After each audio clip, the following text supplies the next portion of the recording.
ამერიკის შეერთებული შტატების პრეზიდენტმა დონალდ ტრამპმა განაცხადა, რომ მას გრენლანდია ისევ სურს. გრენლანდია ჩვენთან იქნება, ვფიქრობ. გრენლანდიის მოსახლეობასაც ეს უნდა. თუკი დანია ამას შეეწინააღმდეგება, ეს უკიდურესად არამეგობრული ნაბიჯი იქნება. თქვა დონალდ ტრამპმა და დასძინა, რომ გრენლანდიის ამერიკის შეერთებული შტატების კონტროლქვეშ ყოფნა თავისუფალი მსოფლიოს დასაცავადაა საჭირო.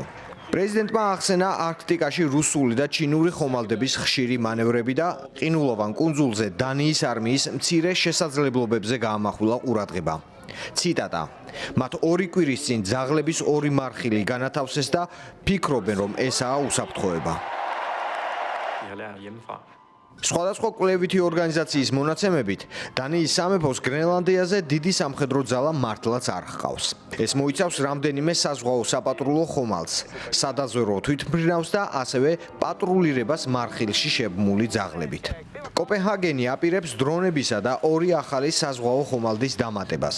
ასევე გეგმავს არსებული ავიაბაზის გაუმჯობესებას იმისთვის, რომ შეძლოს თანამედროვე გამანადგურებლების F-35-ების მიღება. დანიის პრემიერ-მინისტრი მეტე ფრედერიქსენი სამშაბათს გერმანიაში ჩავიდა. ის ევროპის რამდენიმე ქვეყნის ლიდერს უკვე შეხვდა, როგორც თავად ამბობს გაურკვეველი რეალობის არსებობის გამო.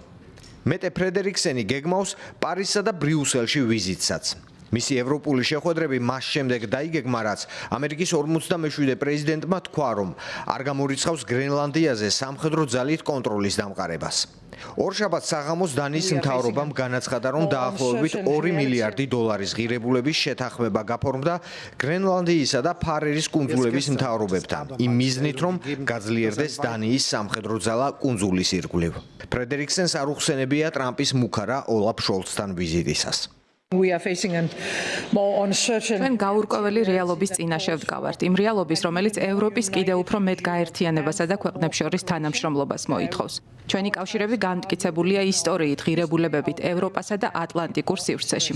ხედავთ რუსეთის ჰიბრიდულ მოქმედებებს ევროპასა და ბალტიის ზღვაში. აგრესიული ომია ევროპის კონტინენტზე. სამწუხაროდ რუსეთის გვერდით ირანია და ჩრდილოეთი კორეა. ჩვენ გვჭირდება უფრო ძლიერი, უფრო მეტად მტკიცე ევროპა, რომელსაც შეუძლია დაიცვას ევროპა და ევროპული ინტერესები. ევროპის გადასაწყვეტია განსაზღვროს ჩვენი კონტინენტის მომავალი. ვფიქრობ, უნდა ავიღოთ მეტი პასუხისმგებლობა საკუთარ უსაფრთხოებაზე ჩვენი თავდაცვის ინდუსტრიის გაძლიერებით.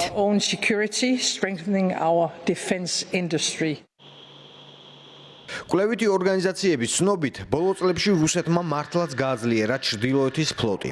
რუსეთის უკიდურეს ჩრდილოეთში, ციმბირში მდებარე ნაგურსკოეს ავიაბაზაზე განლაგებულია ბირთვული შეიარაღების მატარებელი სტრატეგიული ბომბდამშენები, ასევე სარაკეტო და სადაზვერვო სისტემები. რუსული წყალქვეშა ხომალდები მუდმივად პატრულირებენ არქტიკულ სარტყელზე. პერიოდულად ამ არეალში იმართება რუსულ-ჩინური სამხედრო სწავლებებიც. რაც შეეხება ამერიკის შეერთებულ შტატებს. ამერიკელი სამხედროები გრენლანდიაში მეორე მსოფლიო ომის შემდეგ იმყოფებიან. იქ არსებობს პიტუფიკის კოსმოსური ბაზა. ესაა ამერიკის შეერთებული შტატების ყველაზე უკიდურესი ჩრდილოეთით არსებული სამხედრო ობიექტი, სადაც 200-მდე სამხედრო მსახურობს და განლაგებულია სარაკეტო თავდასხმის გამაფრთხილებელი და კოსმოსური სადაზვერვო სისტემები. ეს ბაზა ყინულოვან კუნძულზე 1951 წლიდან არსებობს. და თუ მართლაც გრენლანდია ამერიკის შეერთებული შტატების კონტროლს დაექვემდებარება, ეს არქტიკის ძალთა ბალანსს აუცილებლად შეცვლის. გიორგი თუხარელი, ევრონიუს, ჯორჯია.